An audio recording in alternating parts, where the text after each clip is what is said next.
कौन सुना रहा है? सूत गोस्वामी। और परीक्षित महाराज को कौन सुना रहा है? सुखदेव गोस्वामी। एक गंगा तट पर महाराज परीक्षित सुखदेव के मध्य चल रहा है और दूसरी गंगा तट कहाँ पे है? नैमिषारण्य में सौनक ऋषि और सूत गोस्वामी के बीच में चल रहा है, गंगा के बीच में। नैमिषारण्य भी कहाँ है? गंगा के किनारे। और आनंद घाट भी कहाँ है? सुखदेव गोस्वामी के सुखताल जिसको कहते हैं, मुजफ्फरनगर के पास। अभी गए थे कुछ दिन पहले, स्नान करके आए, पुरुषोत्तम में एक स्नान कर लिया। तो हमें क्यों लेकर गया भाई? चलो मुजफ्फरनगर। बोलो सुखताल की जय। Sukhdev, let's make plan. तो यही नहीं, बीच बीच में सुखदेव गोस्वामी महाराज परीक्षित को उपदेश देते हुए ऐतिहासिक घटनाओं का वर्णन करने जाते हैं। वे उन विस्तृत दार्शनिक चर्चाओं का विवरण भी प्रस्तुत करते हैं जो मैत्रेय और उनके शिष्य विदुर जैसे महात्माओं के मध्य हुई। मैत्रेय और विदुर महाराज के बीच में भी क्या हुई घटनाएं जिन्हें श्रवण हुआ भागवत का। भागवत की इस ऐतिहासिक पृष्ठभूमि को समझ लेने पर संवादों के मिश्रण विभिन्न स्रोतों से आई हुई घटनाओं को सरलता से समझ लेना चाहिए। अब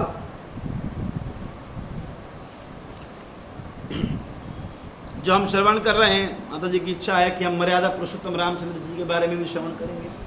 अब पुरुषोत्तम है तो पुरुषोत्तम में पहले पुरुषोत्तम कौन? मर्यादा पुरुषोत्तम भगवान रामचंद्र। सियावर रामचंद्र भगवान की जय। तो राम जी के चरित्र से हम कुछ कुछ कथाएं श्रवण करते हैं। भगवान रामचंद्र जी, सबसे पहले तो रामचंद्र जी का जन्म किस वंश में हुआ है? सूर्य वंश में, रघुकुल वंश में हुआ है। और गंगा को प्रकट करने वाला यही वंश है जो गंगा जी को पृथ्वी पर लेकर आया। भगीरथ महाराज इसी उसमें हुए। सगर के जब पुत्र थे, 60,000 पुत्र जो थे सगर के, वह सब कपिल मुनि के द्वारा क्या श्रापित हुए और उन सब भस्म हो गए थे। अश्वमेघ यज्ञ हुआ था, वह घोड़ा कपिल के मुनि आश्रम में किसने बांध दिया? इंद्र ने। इसीलिए देखो इंद्र हमेशा ऐसे काम करता है, यद्यपि क्या है? राजा है। यानी कि जब ज्यादा कोई राजा बनने की कोशिश करता है तो बुद्धि फिर जाती है।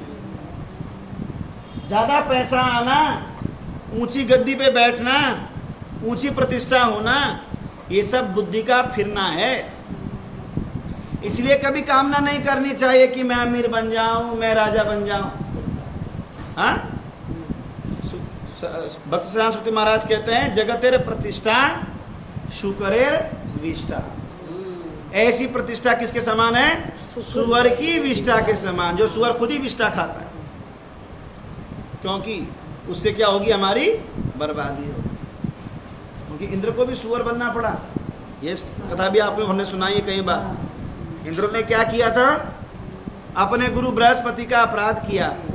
हाँ? इंद्र अपने अप्सराओं के साथ बैठा था और देवगुरु बृहस्पति वहां पर आए तो उनको प्रणाम नहीं किया। तो उन्होंने क्या कहा कि तू मल के प्रति आकर्षित है।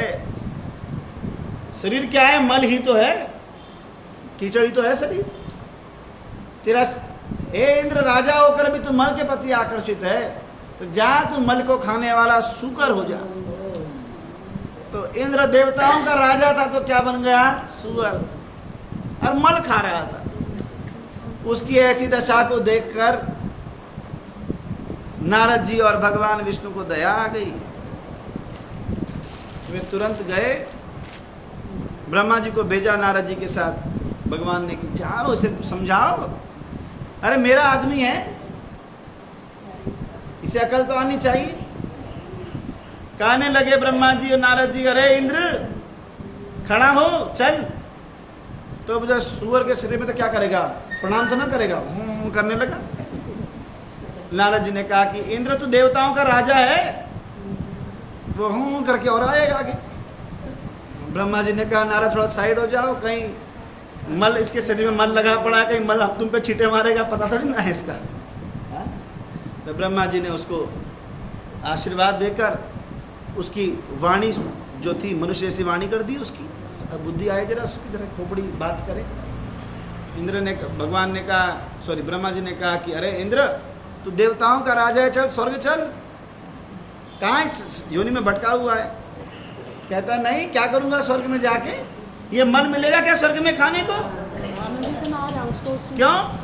हम जिस शरीर में हैं हमें लगता है कि वही शरीर हमारे लिए बढ़िया है, हमें उसी को लगता है कि यही हमें आनंद आ रहा है। अभी हम सुअर बन जाएंगे, हमें लगेगा सुअर में ही आनंद आ रहा है। उन्होंने कहा तेरी वहां सुंदर सुंदर अप्सराएं हैं, कहती ये सुअरी मिलेंगी मेरे को ऊपर, ये सूर्य मिलेंगी। उन्होंने कहा कि अरे नलायक आदमी, बाहर निकल यहां से, तेरी मृत्यु होने वाली है। क्योंकि जिसने उसको पाला हुआ था सुअर को, जिसके बेड़े में वो रहता था, बेड़े में पड़ा हुआ था, उसने सोचा आज शाम को इस सुअर को ही काटूंगा। वो तो अपना चाकू तैयार कर रहा था, वो कह रहा कि नहीं नहीं, तुम्हें पता नहीं है, यही तो मेरे लिए रोज का सारा मन लेकर आता है, वो क्यों काटेगा मुझे। बड़ा समझाया पर नहीं माना। आखिर में वह किसान अपना छुरा लेकर आया और इंद्र को मारने, उस जो सुअर बना था उसे काटने के लिए ले गया। तब जाके उसे अकल आई कि ओह मैं तो इंद्र था, क्योंकि उसके ऊपर तो आशीर्वाद हो गया भगवान का, तो इसलिए वो सुअर की योनि से छूट के दोबारा इंद्र बन गया। पर हमने तो किसी का आशीर्वाद लिया ही नहीं, हम तो सोच रहे हैं यही ठीक है, अगला जन्म तो क्या मिले। लोग सड़क पे जाते हैं तो देखते हैं गाड़ियों में कुत्ते बैठे होते हैं, बड़ी बड़ी गाड़ियों में, लोग बोलते हैं वाह क्या कुत्ता है, देखो गाड़ी में बैठा है। चिंता मत करो, ऐसा कहने पर ही आपका जन्म तैयार हो गया। आप जब बोले वाह बढ़िया है कुत्ता गाड़ी में बैठा है, भगवान बोले ठीक है तुझे ये बढ़िया लगता है, अगला जन्म तेरा तैयार, चिंता मत कर। ये हम जैसे ही लोग हैं गाड़ी में बैठे हुए हैं कुत्ता बन के, तो बोलते हैं कि गाड़ी मिलनी हो चाहिए, अच्छी बड़ी गाड़ी होनी चाहिए, एसी होना चाहिए, बड़ा मकान होना चाहिए, ठीक है उस घर में कुत्ते बन जाओ और फिर कुत्ते बन के उस मालिक का एंटरटेनमेंट करो। वो बोलेगा खड़े हो जाओ तो खड़े जाओ, सेट सेट, मुंह मुंह, भाग यहाँ से भाग से उधर भाग, गले में पट्टा डाल के जहाँ मर्जी चलाएगा।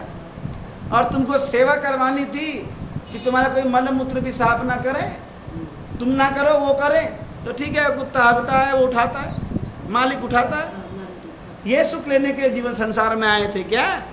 ये कुकर और शुकर बनने नहीं आए, ये कुकर और शुकर से बाहर निकलना है।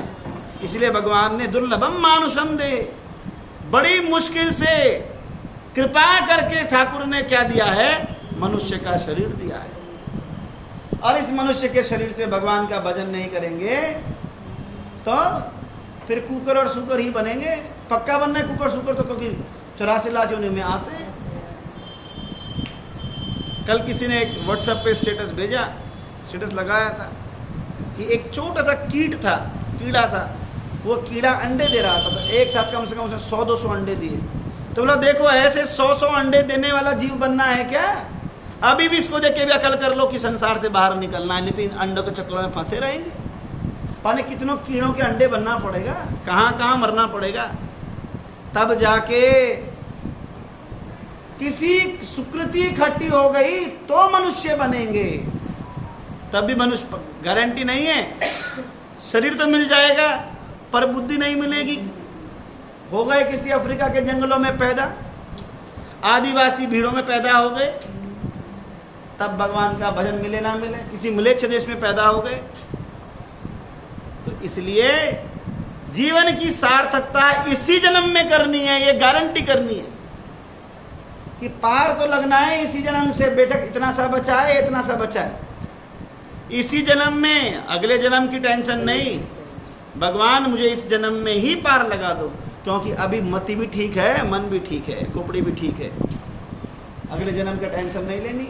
अगला जन्म कहाँ मिलेगा? पालम में मिलेगा नहीं मिलेगा, गायत्री मंत्र मिलेगा नहीं मिलेगा, पता है क्या? ये सुकृति से मिला है सब कुछ, यह संग जो है सुकृति से मिला है, अच्छा किया है तब मिला है। तो इसलिए भगवान कह रहे हैं जब सगर के पुत्रों को श्राप दे दिया, भस्म कर दिया गया, तो उन्होंने बोला मेरे पुत्र जिंदा कैसे होंगे? तो यदि क्या लाया जाए, गंगा जी अगर अवतरित होंगी पृथ्वी के ऊपर तो गंगा के स्पर्श से वह क्या हो जाएंगे? मुक्त हो जाएंगे, नहीं तो पड़े रहेंगे।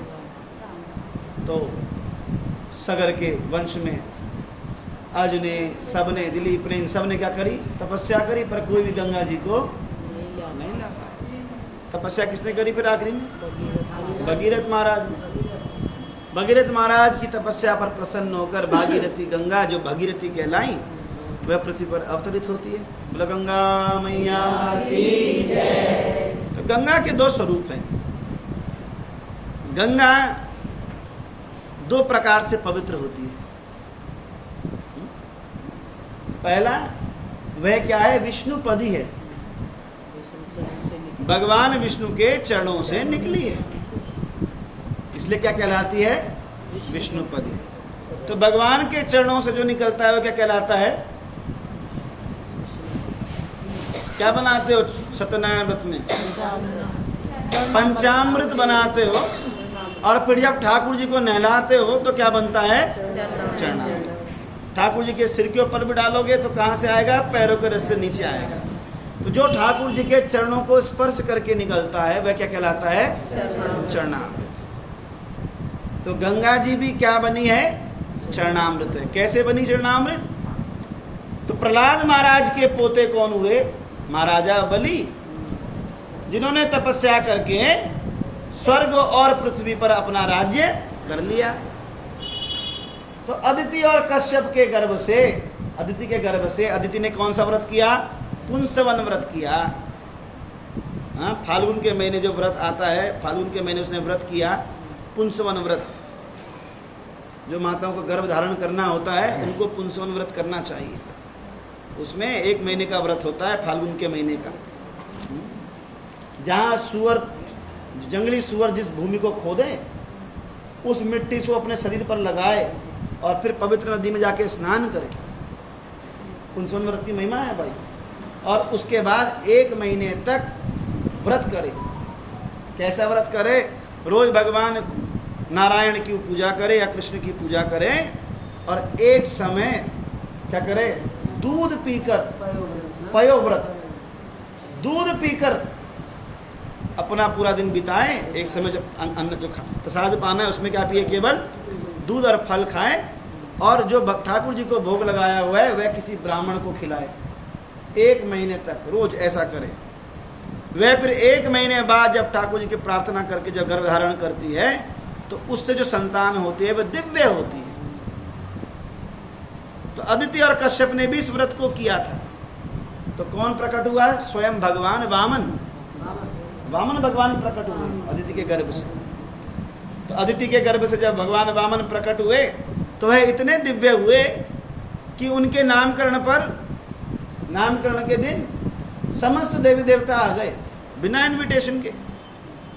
और क्या क्या गिफ्ट लेकर आए पता ही नहीं भाई साहब। सरस्वती देवी ने तो उनको क्या दे दी? अपनी क्या दिया सरस्वती देवी ने उनको? बुद्धि, गायत्रियां दे दी सारी। स्वयं गायत्री देवी आकर सारी गायत्रियां दे गई, सारे वेद ऋचाएं दे गई। ब्रह्मा जी ने अपनी स्फटिक माला दे दी अक्षमाला जप करने के लिए। भगवान भोलेनाथ ने बागंबर मृग चर्म दे दिया, भजन करना है, बैठने के लिए आसन चाहिए। बृहस्पति देवता ने जनेऊ दिया आकर, और पार्वती ने उनको दिव्य आभूषण प्रदान किए। लक्ष्मी देवी भी आई, सब ने अनेक प्रकार के गिफ्ट दिए उनको। प्रजापति उनके लिए कुशा लेकर आए। कुशा जिससे क्या करना होगा उनको? संकल्प पवित्रा पहनने के लिए वो कुशा लेकर आए। और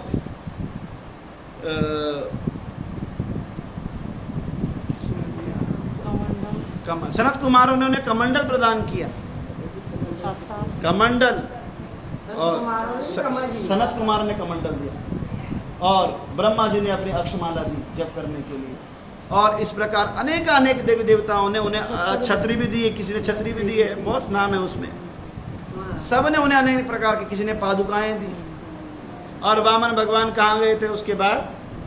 राजा बलि के द्वार पर। राजा बलि क्या कर रहा था? यज्ञ कर रहा था। तो किसका पोता है? प्रहलाद महाराज का। प्रहलाद का बेटे हुए विरोचन, विरोचन का पुत्र हुआ बलि। तो दादाजी इतने शुद्ध भक्त थे भगवान के, तो ये भी भक्त है भगवान का। तो ब्राह्मण का, क्योंकि भगवान क्या है? नमो ब्रह्मण्य देवाय गौ ब्रह्मण्य हिताय च। भगवान ब्राह्मणों के हितैषी हैं, इसलिए ये कहते हैं जब हमारे भगवान ब्राह्मणों के हितैषी, तो हम भगवान के हितैषी, ब्राह्मणों के हितैषी क्यों नहीं होंगे? यज्ञ करते हैं तो देखा कि छोटा सा बालक क्या है, छतरी को घुमाता हुआ, जिसका केवल 52 अंगुल जितना जिसका शरीर है, केवल इतने छोटे से भगवान। वामनम विश्वरूपाय, भगवान छोटे भी हैं और विश्वरूप भी हैं। विश्वरूप भी हैं। मात्र 2.5 फुट की हाइट थी वामन भगवान, और 2.5 फुट का बच्चा कौपीन पहने हैं, कमंडल धारण किए, हाथ में छतरी लिए, पादुकाएं पहने, फिर सब लंबा सा पहला पेट निकला हुआ है, जनेऊ लटका हुआ है, शिखा बंधी हुई है, चल रहे हैं, हाथ में कुशा पकड़ी हुई है। अरे क्या सुंदर ब्राह्मण दिखता है। राजा बलि के मन में बड़ी प्रसन्नता हुई, इतना छोटा बटुक ब्राह्मण को देखकर कुछ ना कुछ तो दे ही दूं आज। हे ब्राह्मण, आप यज्ञ करते हुए मेरे द्वार पर आए हैं, मैं आपको कुछ देना चाहता हूं। क्या देंगे? भगवान ने कहा, वामन भगवान ने कहा कि तेरे पास मुझे देने के लिए कुछ नहीं है। पहले अगर किसी से कुछ निकलवाना होता है ना, किसी से मोटी राशि निकलवानी होती तो पहले ये तेरे तू क्या, तेरे आप पैसा देने की मेरे। अगर आप पहले बोलोगे आपके पास तो बहुत है, वो आप सोचोगे ठगने के लिए आ गया मेरे को, आप दोगे नहीं। तो पहले बोलना पड़ता है आपके पास तो बहुत, तेरे पास तो कुछ भी नहीं है, क्या तू क्या देगा मेरे को? राजा बलि ने कहा कि अभी मेरे पास पूरा स्वर्ग भी है और पृथ्वी भी है, बोलो आपको क्या चाहिए? बोलो जो मुझे चाहिए तुझे दे नहीं सकता। क्या छोटा शरीर है आपका? अच्छा इतनी जबरदस्ती मशक्कत करता तो 3 पग भूमि दे दे बस। बोला 3 पग क्या, मैं आपको 3 द्वीप दे देता हूँ। बोला 3 द्वीप नहीं चाहिए भाई, मैं छोटा आदमी, मुझे बता देना तुझको मैंने। तू दे सकता है तो 3 पग दे दे बस, नहीं तो हम अपने घर जा रहे रास्ते में। बड़ा उन्होंने कहा कि तुम स्वर्ग ले लो, तुम पृथ्वी में 3 गांव ले लो, अपना आश्रम बना लो। भगवान ने कहा मुझे कितने चाहिए? केवल 3 पग। तब तक कौन ले गया उनको? बलि को वहां से उठाकर शुक्राचार्य, गुरुजी उनके गुरुजी शुक्राचार्य फटाफट ले गए कि चलो। अरे ये कोई बच्चा नहीं है। जैसे हनुमान जी जब गए कहा लंका में, तो क्या कहा राक्षसों ने ब्राह्मण को? वानर रूप धरे सुर कोई, बन के तो वानर आया है पर है कौन? कोई देवता है। असुर भी समझ जाते हैं क्योंकि दिव्य अनुभूतियां होती हैं। ऐसे शुक्राचार्य समझ गया था कि ये कौन है, बच्चा बनकर आया है, कोई पर है, कोई साधारण नहीं है। अरे बलि ये ठग लेगा तेरे को, छलिया है। उसने कहा कोई नहीं, बच्चा क्या ठगेगा मेरे को, ठगना होगा तो कर्म की गति होगी, ठग जाऊंगा। अरे गुरुजी कोई टेंशन नहीं, तुझे बता रहा हूं, सावधान कर रहा हूं, चेत कर रहा हूं। क्योंकि गुरुजी को टेंशन थी। क्या टेंशन थी गुरुजी को? अगर ये भगवान के द्वारा ठगा गया तो भैया मेरी तो रोजी रोटी पे लात पड़ गई। क्योंकि कलयुग के गुरु किसके ऊपर डिपेंड होते हैं? चेलों के ऊपर। उनको तो चाहिए बस, चेला किसको बनाते हैं? जहां से मोटा पैसा आ जाए। बस हमारे आश्रम की पूरी भर्ती पूर्ति होती रहे, शिष्य का कल्याण नहीं चाहता। अरे अगर भगवान की शरणों से मिल जाएगी बलि को तो चेले का भी कल्याण और गुरुजी का भी कल्याण, पर ऐसे गुरु नहीं होते। तो बलि ने कहा कि गुरुजी थोड़ी देर के लिए आपको क्षमा चाहता हूँ, अपराध तो नहीं करना चाहता, जरा दादाजी ने कुछ सिखाया हुआ था, जरा सा परंपरा में है, संस्कारों में चल रहा है, जरा अपना ये काम कर लो फिर आपसे बात करता हूँ। बोला ये चेला मेरे काबू में नहीं आएगा, क्योंकि दादा इसका इतना दादा काबू में नहीं आया। जो 2.5 साल का दादा था प्रहलाद महाराज, 2.5 वर्ष के थे, और कहाँ भेज दिया उनको? पढ़ने के लिए। क्योंकि 2.5 साल में ही ऐसे उत्तर दे दिए प्रहलाद महाराज ने पिताजी को कि पिताजी ने कहा कि इससे पहले बड़ा हो, इससे पहले असुर शिक्षा दे दो, दैत्य शिक्षा दे दो, नहीं तो इसकी बुद्धि खराब हो जाएगी। ये तो भगवान विष्णु का गुणगान कर रहा है मेरे शत्रु का। 2.5 वर्ष को भेज दिया कहाँ पाठशाला में, पर वो 2.5 साल में क्या, वो तो उनको भी सिखा के आए पाठ, भक्ति का पाठ उनको भी देकर आ गया, शंडा मार्ग को भी। वो शंडा मार्ग भी बैठे बैठे कीर्तन कर लेते थे। तो जिसके दादा ऐसे स्ट्रांग रहे हो, परंपरा में ऐसी भक्ति रही हो, तो उन्होंने सिखा दिया। अब बलि ने कहने पर भी, जब शुक्राचार्य के कहने पर बलि नहीं माने, तो शुक्राचार्य किस पे बैठ गए, कमंडल के अंदर। फटाफट आके बैठ जाओ, बस फटाफट बैठ जाओ। वृंदावन बिहारी लाल की जय। वामन भगवान ने कहा कि बलि क्या करो, तुम संकल्प करो। संकल्प किससे करेंगे, कमंडल से करेंगे। पर कमंडल के अंदर कौन बैठा है, शुक्राचार्य बैठा है, टूटी पे आंख लगाकर। देखता हूँ कैसे क्या होता है। वो एक्चुअली एक गुरु जी सोच रहे थे मेरा चेला भी बच जाए, क्या पता है, तो वो तो आंख लगा के बैठा था। तो भगवान ने देखा संकल्प हुआ। संकल्प में क्या बोलते हैं, ओम विष्णु ओम विष्णु ओम विष्णु। पहले तो विष्णु का ही नाम लेते हैं। और यहाँ संकल्प लेने कौन आया है, करवा रहा है, स्वयं भगवान ही करा रहे हैं। तो भगवान करे मेरे संकल्प करे, मेरे नाम से करा, कैसे फलीभूत नहीं होगा। और फिर कहते हैं श्रीमद विष्णु प्रवर्त आज्ञाया, भगवान विष्णु की ही आज्ञा से कोई भी संकल्प करते हैं तो क्या कहते हैं उसमें, हिमत श्री विष्णु प्रवर्त आज्ञाया, भगवान विष्णु की हेतु की आज्ञा से हम यह कार्य कर रहे हैं। तो आज्ञा किसकी है, भगवान विष्णु। ये संकल्प कराने वाला भी कौन है, भगवान ही। आप देखें क्या पानी नहीं आए, कमंडल से पानी निकाले तो पानी नहीं आ रहा। तो क्यों नहीं आ रहा पानी, भगवान ने कहा अरे बलि, लग रहा है कोई तुलसी का पत्ता जो है वो टूटी के अंदर अटक गया है। तो क्या करें, जब अटक जाए तो क्या करें, टूटी में क्या करते हैं, तिनका घुसाना पड़ेगा, पिन मारनी पड़ेगी। तो भगवान ने क्या किया, कुशा के आसन पर बैठे थे, कुशा की घास तो पहनी होती है वो निकाली और टूटी के अंदर घुसा दी। जहाँ आंख लगाए बैठा था उसकी एक आंख फोड़ दी। भगवान ने बोला दूसरी आंख लगाएगा तो दूसरी भी फोड़ दूंगा। यानी कि कोई अगर भगवान की भक्ति के लिए कोई दान देना चाहता है, कोई भगवान की सेवा करना चाहता है, भगवान कहते हैं दूसरा उसको रोकता है तो मैं उसकी एक आंख फोड़ देता हूँ, दूसरी आंख लगा दूसरी आंख फोड़ दूंगा। काणे लोग जो होते हैं, शुक्राचार्य कहता है काणा है, ज्यादा शाना बनता है अपने आप। इसलिए शाने लोगों से दूर रहना चाहिए, क्योंकि भगवान किसको मिलते हैं, भोले भगत रिझे रघुराई। बिना सरल भक्ति के, सरल व्यक्ति के व्यक्तित्व के द्वारा भगवान को प्राप्त करना क्या है, भगवान सरल के पास ही जाते हैं। सरल के पास ही तरलता होती है। तरल यानी कि लिक्विड। और प्रेम कैसा है, प्रेम तो लिक्विड फॉर्म में ही आता है, तरल पदार्थ में। तो जो सरल है वही तरल है, जो सरल नहीं है वो ठोस है, सॉलिड है, कठोर है। जो सरल नहीं होता वो कठोर होता है, और कठोर को पिघलाना मुश्किल होता है, वहाँ प्रेम प्रकट नहीं होता। तो भगवान ने जब बलि को हो गया संकल्प, भगवान ने कहा रखूं पाँव, बोला हाँ रखो। तो भगवान ने सबसे पहले कहाँ पाँव पहुँचाया अपना, आकाश मार्ग। जो वामनम विश्वरूपाय, जो भगवान वामन बने थे वो क्या बन गए, विश्वरूप, त्रिविक्रम बन गए।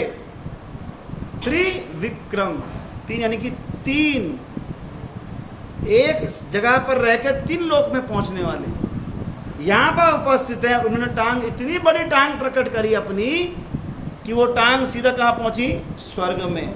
और स्वर्ग की सतह को फाड़ कर, जो स्वर्ग की सतह थी उसको फाड़ दिया भगवान के अंगूठे ने, पैर के अंगूठे ने। और जैसे ही भगवान का अंगूठा पहुंचा स्वर्ग लोक में, देवता सबसे पहले भगवान के पैरों को धोने लगे। आज पहली बार भगवान स्वर्गलोक आए हैं, भगवान स्वर्गलोक नहीं जाते, इसलिए भक्त लोग स्वर्गलोक की कामना नहीं करते।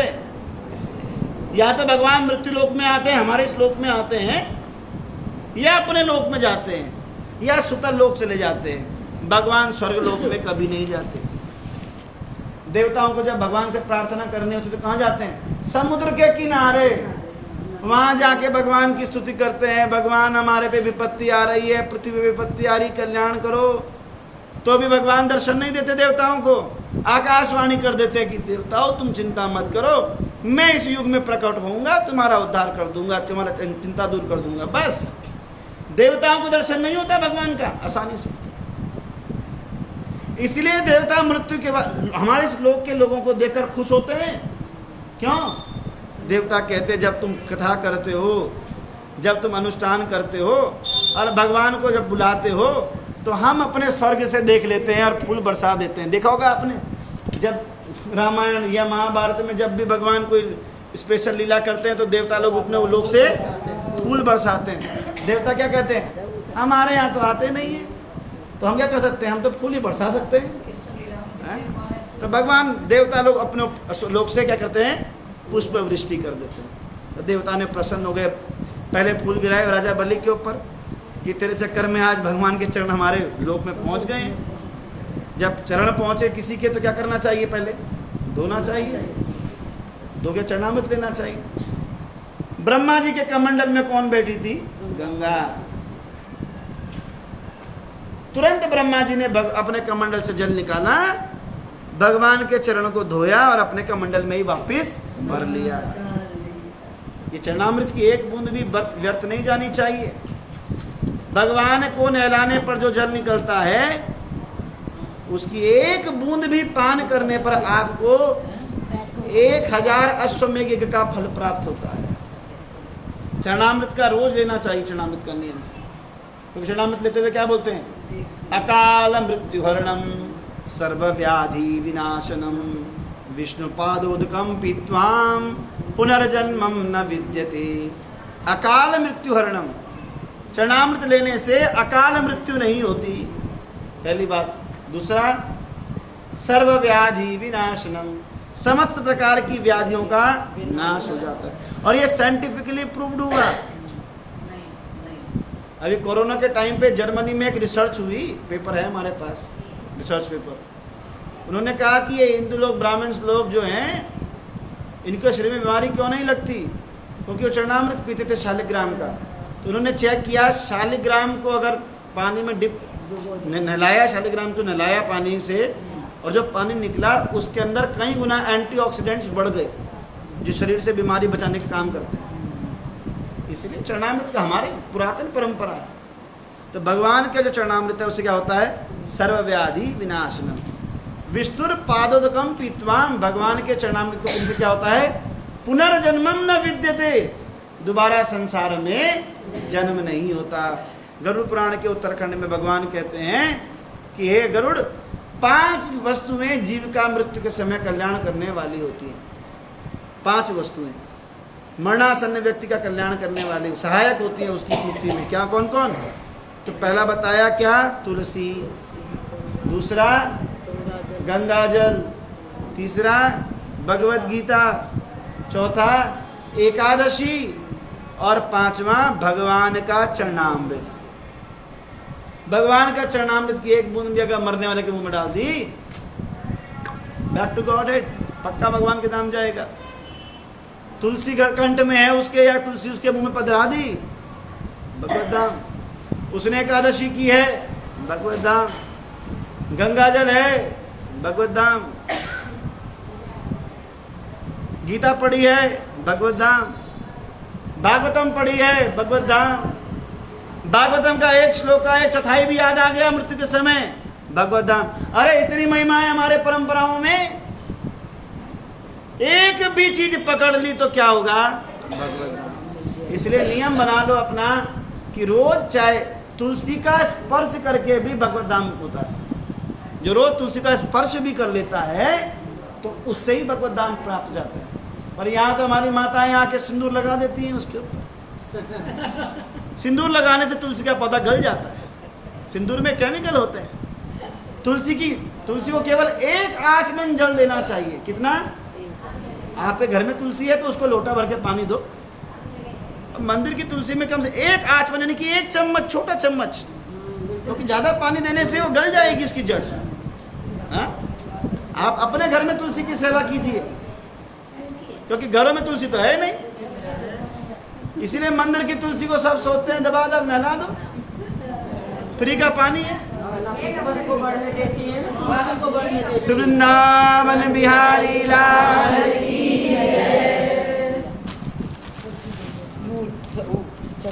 तिलक सलक बाहर उधर लगा रहे थे। खड़ी तो हो जाता है। तो भगवान बलि ने, भगवान ने क्या किया? राजा बलि, टीका लगाई। ब्रह्मा जी ने भगवान के चरणामृत को ले लिया। यही गंगा क्या बन गई? यहाँ से क्या बन गई? चरणामृत, विष्णुपदी बन गई। क्या बन गई? विष्णुपदी। भगवान के चरणों को उसने धोया है ना, तो इसलिए क्या कहलाती है? विष्णु, इसलिए श्रेष्ठ है। अब दूसरा, गंगा जी श्रेष्ठ क्यों है? जब भगीरथ ने से भगवान गंगा जी प्रसन्न हो गई कि मैं आ जाऊंगी, तो उसने कहा कि मैं आ तो जाऊंगी, मुझे संभालेगा कौन? मेरे वेग को कौन संभालेगा? तो पृथ्वी पे इस धरातल पर क्षमता है किसी की? तो कौन संभालेगा गंगा को? स्वर्गलोक से निकलेगी तो शिव जी। शिव जी को प्रसन्न कर लो। गंगा चाहती थी शिव जी का शादी करना, शिव जी प्रसन्न हो जाएंगे तो वो मुझे धारण कर लेंगे। शिव जी ने कहा ठीक है। शिव जी भी, भगीरथ ने शिव जी की प्रार्थना करी और शिव जी प्रकट हो गए। शिव जी ने अपनी जटाएं खोली और गंगा जी को अपनी जटाओं में बांध दिया। यद्यपि क्या है, शिव जी पर चढ़ा हुआ सब वस्तु क्या कहलाती है? निर्माल्य होती है। शिव जी पर चढ़ाई गई सब वस्तु क्या है? निर्माल्य है। वह दोबारा इस्तेमाल में ना उसको सेवन किया जा सकता। शिव जी पर चढ़ाए हुए फूल को भी बस मस्तक पर लगा के छोड़ देना चाहिए। हाँ? शिव जी का फल वल सब कुछ नहीं लेना चाहिए। शिव जी पे हम बता देंगे, कोई टेंशन नहीं। शिव जी